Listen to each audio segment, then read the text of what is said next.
Hello, Simon here from Crafted Bricks.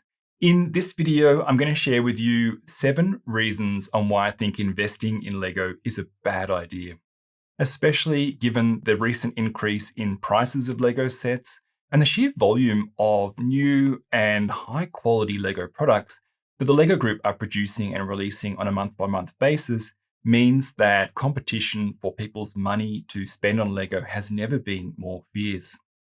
On screen with me now are a couple of the Lego sets that I've bought as investment sets to keep and resell for profit.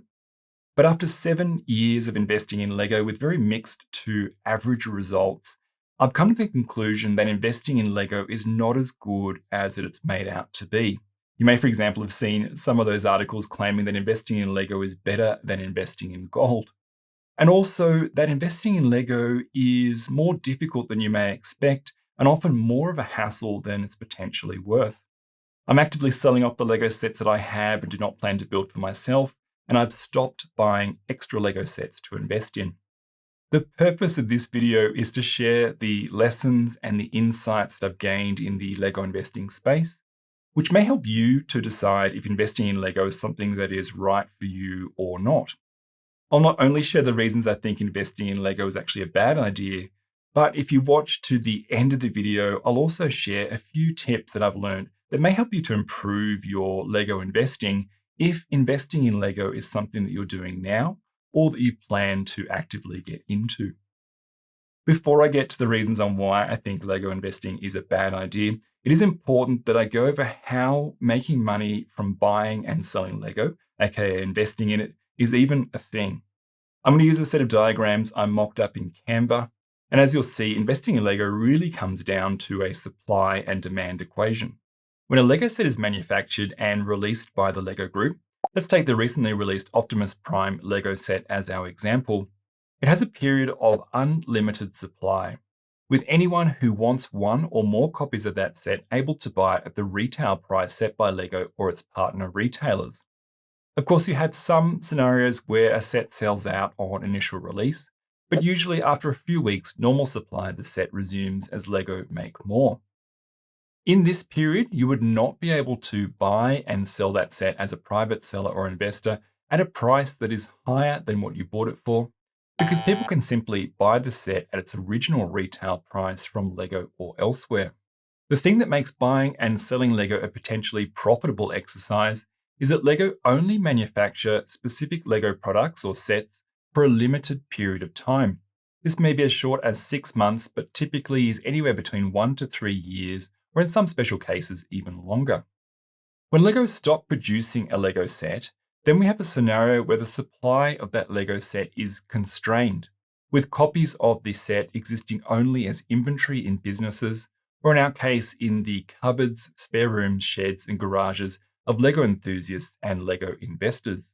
With supply constrained, people who still want that Lego set, perhaps they're new to the Lego hobby and they missed out on buying that set when it was available, or perhaps they did not buy it at the time that it was freely available and now they want it, can only buy that Lego set from that very limited supply held by small businesses and other Lego hobbyists and investors.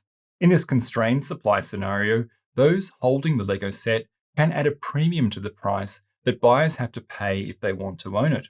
And as time progresses and the supply of that particular Lego set becomes even more restricted, the premium that can be added to the price increases further. Okay, all of that was important context, but let's get right into the 7 reasons why I think investing in Lego is a bad idea. Reason number 1 is that there's too much choice for Lego buyers at the moment. What I mean is that with the quality, complexity, and volume of Lego sets being released dramatically increasing over the last few years, and in my opinion, with the success of Lego only set to increase further, competition for buyers' money to spend on Lego is fierce, and this is actually not good news for Lego investors. That high volume and large variety of modern and interesting Lego sets available to consumers means that Lego buyers have a lot of purchasing options. And in this environment, it's less likely that a Lego buyer is going to want to buy and pay a premium for your old discontinued Lego sets that you're holding as investments, when they have so many other new and attractive options that they can purchase at normal retail prices or even on sale at discounted pricing. The impact of this is that you may find yourself in a position where you've invested in several older Lego sets that no one wants as there are more and better choices available to them. In this scenario, you may be forced to sell some of your investment Lego sets at a loss. Reason 2, Lego are actively re-releasing Lego sets. Modern re-releases of Lego sets are of course a disaster for Lego investors. Why would a buyer pay a premium for or even buy your old superseded Lego set that you've been holding as an investment when they can spend less or the same amount on the new version of that set? I experienced this issue with the 2003 UCS Snowspeeder, and it was my number one investment disaster scenario. I paid $2,000 for a new in-box 2003 UCS Snowspeeder that I bought in roughly, I think, about 2016. The announcement shortly thereafter of the new improved version that was being released in 2017 took me completely by surprise. I was lucky I was able to sell the old one for about $600, but it did leave me with a significant loss, which wiped out much of the Lego investing profits that I made up to that point.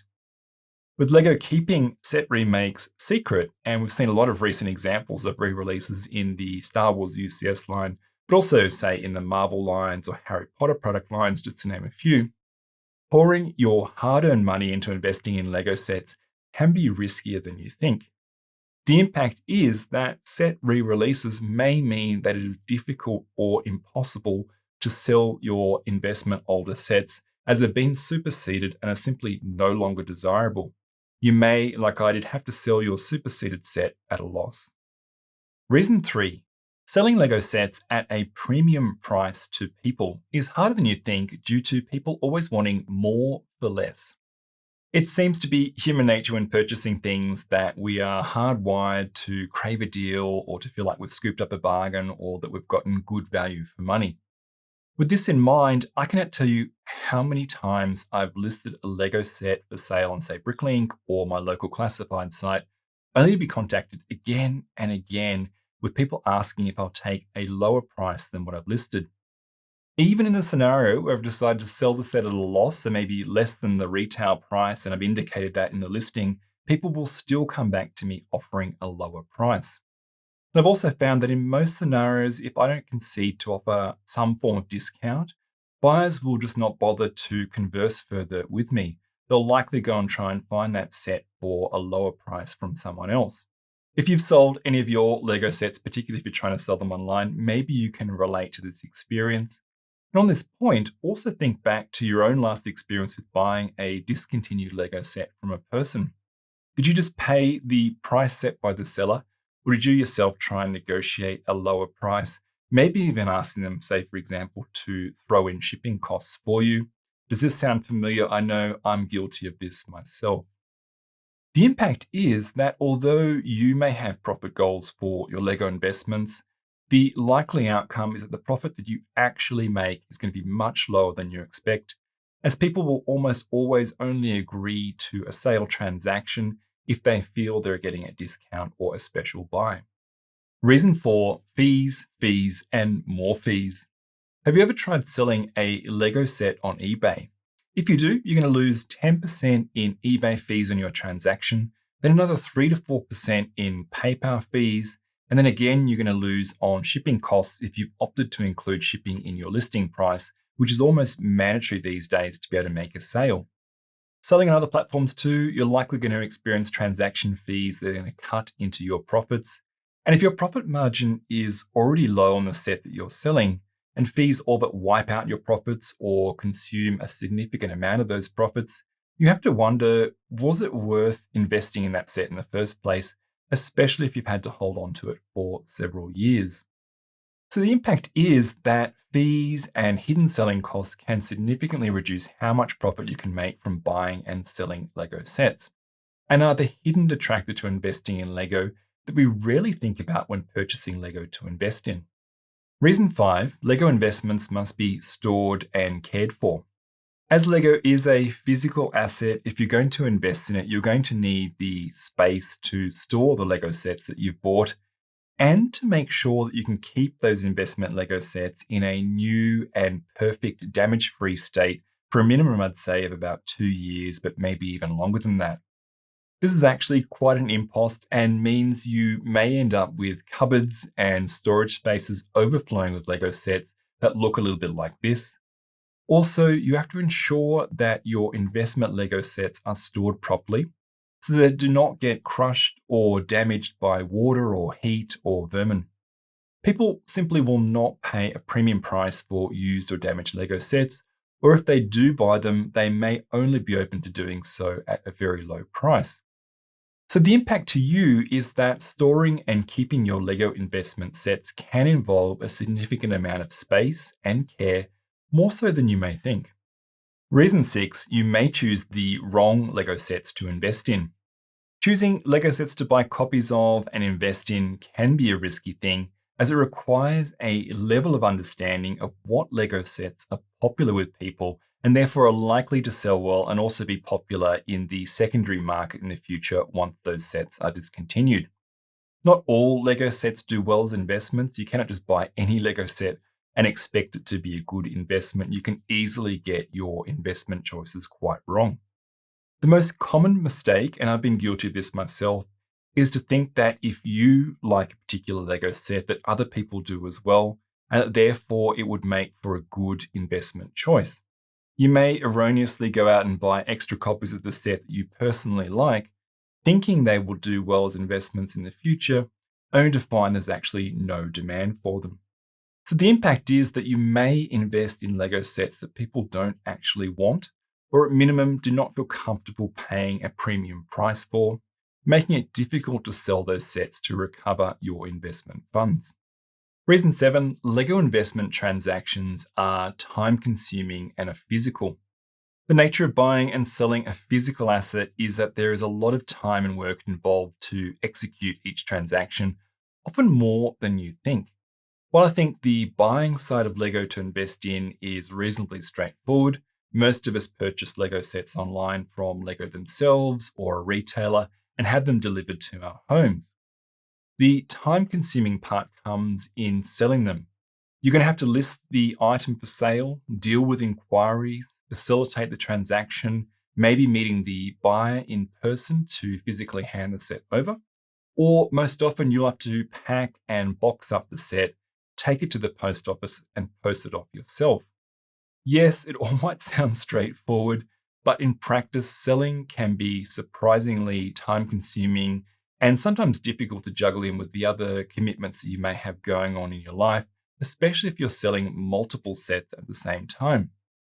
Factor in that you're spending all this time and going to all this effort when you may only be making a small amount on the set or sets that you're selling. You can easily start to think, is this really worth it? So the impact is that buying and selling Lego investments can be time consuming. And if your profits are low, you have to ask, is your time better spent on something else? So if after all of that, you still think that investing in Lego is something that you're okay with, I said at the start of the video that I would share with you several Lego investing tips that may be of help. I'm going to try and keep these short and sharp. Tip number 1, invest in sets from Lego product lines that form a series or collection. In my experience, I've found that the best investment sets are those that run in popular product lines where Lego releases models on a regular basis to form a series. These are Lego sets that people coming back into the Lego hobby as adults often want to buy to own the whole collection or series of models, as they may have missed out on some of the earlier sets in the series. Examples of this are the Star Wars UCS line of sets, modular buildings, and the Creator Expert, now Icons, large-scale vehicles. I also think that some of the pop culture related Lego Ideas sets also seem to do quite well once they are discontinued. Tip number 2, avoid investing in small Lego sets. I actually do not recommend investing in small Lego sets like, say, this Ghostbusters Ecto-1 set that I have on screen with me now.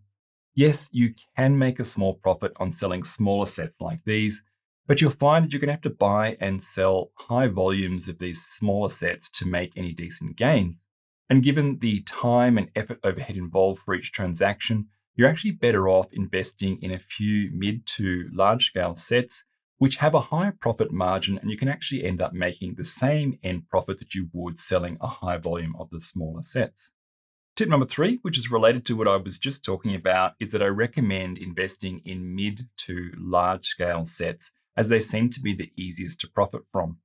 I've found the sets that retail for that $200 to $300 range, like this Voltron set did on release, are the best to invest in versus, say, investing in a lot of small, or at the other end of town, very large and expensive Lego sets. People seem to be okay to pay $400 to $500 for a mid to large scale popular culture type set like this particular set once it's discontinued.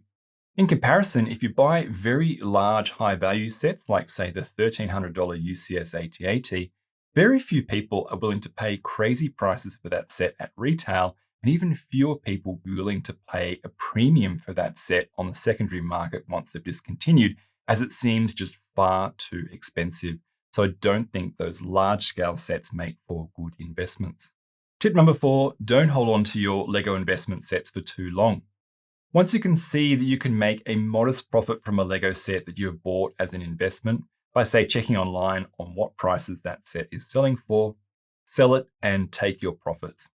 Holding on to a Lego set for too long in the hope of achieving some crazy profit objective is not a good idea, as you risk that set becoming obsolete as it's been replaced by Lego with a new and improved version.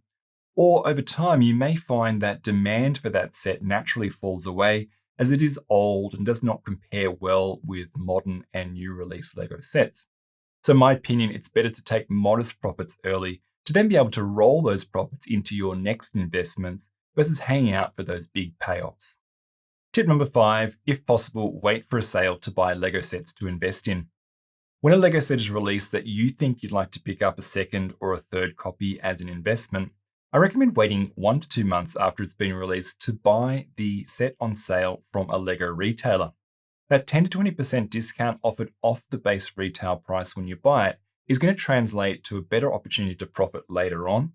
Or if you've misjudged the popularity of the set, will make it easier to sell off the set or the sets that you've bought at a price where you won't lose any money. Tip number 6, do not waste time with lowball inquirers. When people contact you offering a low price for a Lego set you're advertising for sale and optionally ask you for a shipping quote, do not waste too much time in responding to them, as unless you agree to their lowball price, they will likely not respond to you. So instead of going to the trouble of calculating a shipping quote for them, I recommend just sending a simple message with a firm price you'd be happy to sell the Lego set that you're offering at, and a guess at shipping. 8 times out of 10, they will not respond, but you will know if they do respond that they have serious intent to buy your Lego set. It's only then you can go to the trouble of properly negotiating a sale and determining an accurate shipping cost for them. If you're still watching the video to this point, well done and thank you. I hope you found the video to be informative and useful. Please let me know in the comments section what you think of investing in Lego. Is it a bad idea and not worth the cost, effort, and hassle, which is the conclusion that I've come to based on my experience? Or do you think that investing in Lego is actually a viable and good way to make a little bit of extra money? I'm sure there are going to be some very interesting and diverse opinions and views on this topic. Also, if you like this video and you'd like to see me tackle other facets of the Lego hobby, please let me know. I do have a few ideas for some similar videos that I could make in the future, if you think this would be something of interest to see on the channel. That is all for this video. Thank you again for watching. I look forward to seeing you in the next one.